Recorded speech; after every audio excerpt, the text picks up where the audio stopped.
Hai semua, cikgu di sini penuh tenaga dan memang dah tak sabar untuk mulakan sesi penerangan bahan ulang kaji fizik kita hari ini. Fokus utama kita mestilah nak pastikan korang semua lebih bersedia dan cemerlang dalam kertas fizik SPM nanti. Hari ini, kita nak bongkar satu topik dalam bab 2 yang kadang-kadang buat pelajar pening kepala. Tapi sebenarnya kacang je kalau korang dah tahu rahsia dia. Jadi, keluarkan buku nota, lapangkan fikiran dan jom kita mulakan. Okey, sebelum kita pergi jauh, cikgu nak tanya sikit. Bayangkan pemain bola sepak kegemaran korang tengah ambil sepakan percuma. Pernah tak terfikir kenapa kaki mereka tu sentiasa terayun jauh ke depan lepas tendang bola? Kenapa tak berhenti je terus bila kaki dah sentuh bola tu?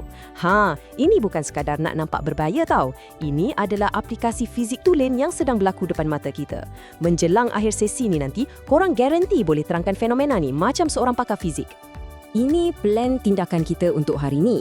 Pertama, kenali impuls. Kedua, rahsia daya impuls. Ketiga, aplikasi sukan dan harian. Dan yang terakhir, kuis latih tubi. Bahagian 1, kenali impuls, asas perubahan momentum. Mari kita tengok apa benda sebenarnya impuls ni. Konsep dia memang tersangatlah ringkas. Impuls ni sebenarnya hanyalah perubahan momentum. Itu je. Cikgu selalu nampak pelajar panik bila mula keluar bab rumus. Relax. Formulanya adalah J sama dengan MV tolak MU. Korang ingat kan? M tu jisim, V tu halaju akhir dan U tu halaju awal. Jadi, MV tu momentum akhir, tolak MU iaitu momentum awal. Nak tips mudah ingat rumus ni? Bayangkan je huruf J kat depan tu maksudnya jom. Jom cari perubahan momentum. Korang cuma perlu tolakkan keadaan awal dari keadaan akhir. Siap? Bahagian 2, daya impuls, kadar perubahan. Tadi kita dah faham impuls, sekarang kita kaitkan pula dengan daya. Daya impuls ni bunyi macam sama dengan impuls, tapi dia berbeza sikit tau. Daya impuls ni adalah kadar perubahan momentum masa berlakunya perlanggaran dan biasanya ia berlaku dalam masa yang sangatlah singkat. Perhatikan betul-betul perkataan kadar kat situ. Dalam fizik, pantang nampak perkataan kadar, automatik kita tahu kita kena bahagikan dengan masa, iaitu T. Jadi, ni taktik godam rumus dari cikgu. Korang ambil je balik rumus impuls yang tadi tu, MV tolak MU, lepas tu korang bahagikan dengan masa impact, T. Terus dapat F sama dengan MV tolak MU bahagi T. Senang sangat kan? Dan bila cakap pasal daya ni, kita tak boleh lari dari tokoh hebat ni, Sir Isaac Newton. Hubungan daya-daya yang kita bincang ni sebenarnya dikawal oleh satu peraturan emas fizik, iaitu hukum gerakan Newton ketiga. Hukum ni kata, untuk setiap daya tindakan, mesti akan ada satu daya tindak balas yang sama kuat tapi arah dia bertentangan. Bayangkan, bila korang tendang bola, kaki mengenakan daya pada bola tu. Dan bola tu pula membalas balik dengan daya yang sama kuat ke atas kaki korang. Bahagian 3, aplikasi sukan dan kehidupan. Fizik ni bukan sekadar teori atas kertas je tau. Benda ni berlaku sekeliling kita setiap masa. Sekarang, cikgu nak korang fikirkan soalan penting ni. Kalau daya impuls yang kuat ni boleh bawa padah atau kecederaan, macam mana cara kita nak kurangkan daya tu? Cuba ingat balik rumus kita tadi. Apa rahsia dia?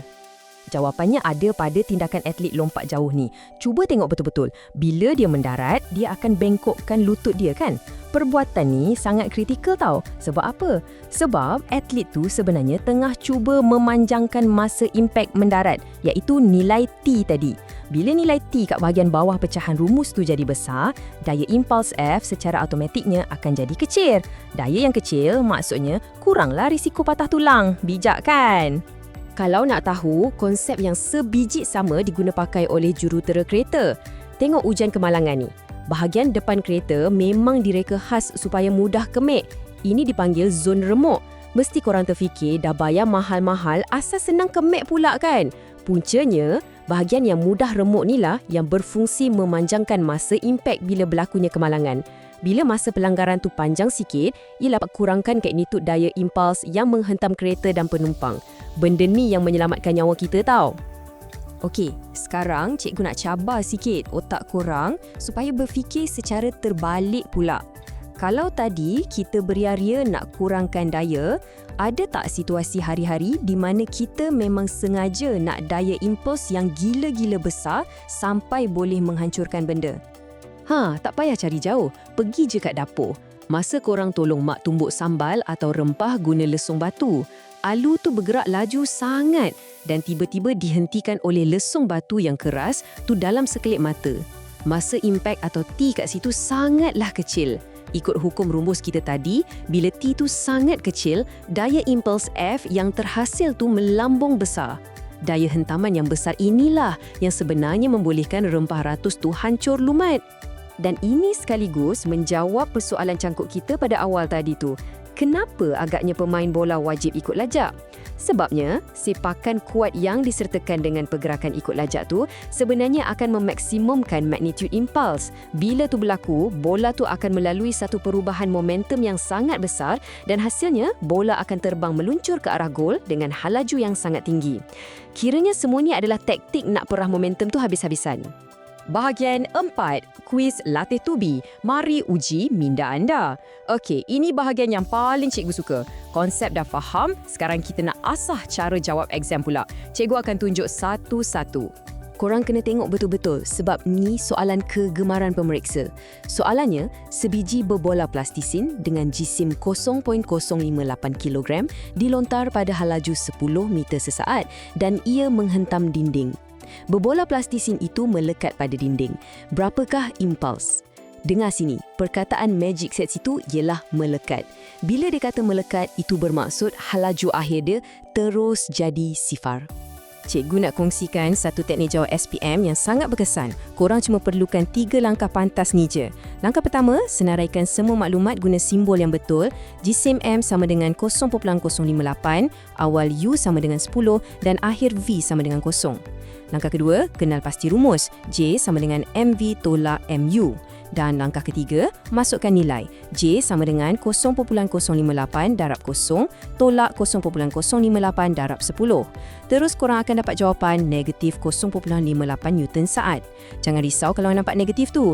Ia cuma menunjukkan yang daya tu bertindak pada arah bertentangan. Kacang je kan? Wajib ikut 3 langkah ni kalau nak markah penuh. Cemerlang. Sekarang kita tengok soalan kedua pula. Tahap kesusahan dia lain sikit. Seorang pemain memukul bola golf dengan jisim 45.93 gram pada halaju 50 meter sesaat.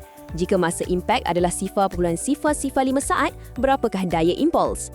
Hati-hati ya, perangkap paling besar kat sini ialah unit jisim tu. Jangan sesekali biarkan dia dalam gram. Jom kita praktikan balik 3 langkah magis kita tadi. Langkah pertama, senaraikan maklumat. Ingat pesanan cikgu, tukar gram kepada kilogram dulu. Jadi M sama dengan 0.04593 kg, U sama dengan 0, V sama dengan 50 dan T pula 0.005. Langkah kedua, rumus F sama dengan MV tolak MU bahagi T. Langkah ketiga, kita buat gantian numerical. Dan sebab masa impak atau T tu tersangatlah kecil, daya impuls yang korang akan dapat ialah sangat-sangat besar, iaitu 459.3 Newton. Inilah bukti betapa padunya tenaga daripada ayunan kayu golf tu. Okey kelas, jom kita rumuskan semua benda yang kita dah belajar tadi supaya senang lekat dalam kepala otak. Ini peta minda cikgu untuk korang.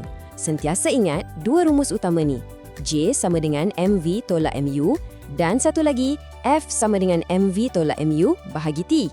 Dan yang paling penting sekali, tolong ingat betul-betul peraturan emas fizik kita hari ni. Kalau masa perlanggaran tu sekejap sangat atau T tu kecil, maka terhasillah daya yang besar macam lesung batu. Tapi kalau masa tu berjaya dipanjangkan atau T tu besar, ia akan kurangkan daya tersebut. Sama macam konsep bengkokkan lutut atau zon remote pada kereta tadi. Sila pasak benda ni dalam memori korang ya. Sebelum kita tamatkan sesi penerangan pada hari ini, cikgu nak tinggalkan korang dengan satu persoalan yang provokatif. Memandangkan kita dah tahu memanjangkan masa impak tu boleh mengurangkan hentaman dan menyelamatkan nyawa, cuba korang bayangkan, kalau korang dilantik jadi jurutera fizik masa depan, macam mana korang akan reka bentuk topi kejedar motosikal yang paling selamat di dunia? Apa jenis bahan pelik dan hebat yang korang akan cipta semata-mata nak memanjangkan nilai T tu secara maksimum semasa kemalangan? Balik rumah, cuba fikirkan benda ni. Teruskan bertanya, terus rasa ingin tahu, buat ulang kaji rajin-rajin dan cikgu sentiasa yakin korang boleh skor cemerlang dalam fizik. Kita jumpa lagi di sesi penerangan yang seterusnya.